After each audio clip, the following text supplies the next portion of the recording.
Hey guys, welcome back to World Mechanics. Our mission here at the garage, guys, is to save you as much money as we can. That's why we make these absolutely free videos. Let's go ahead and start on it now.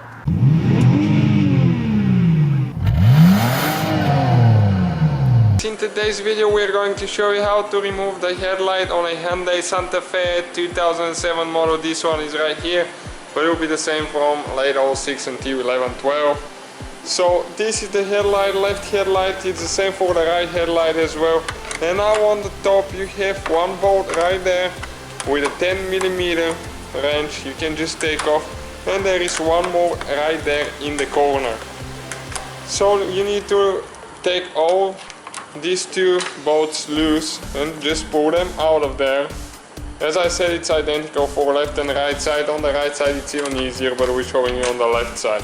And now what you need to do right here, you have one more nut with 10mm that you need to remove, that same wrench, and you just pull it out of there as well. Okay, now you need to grab on this side, pull it out a little bit, and then there is one more clip right here, so you need to pull out. I'll show you where exactly the clip is so you know what to expect. It's a little bit of a tight fit, comes out in an angle.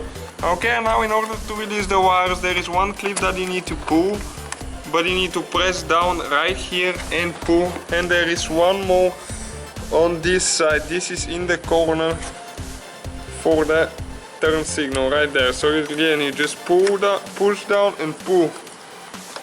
Okay guys, this is the headlight right here. That's how simple it is. Just two bolts and one nut and two wires, and the whole headlight assembly comes out of there. Thank you guys for watching. Don't forget to...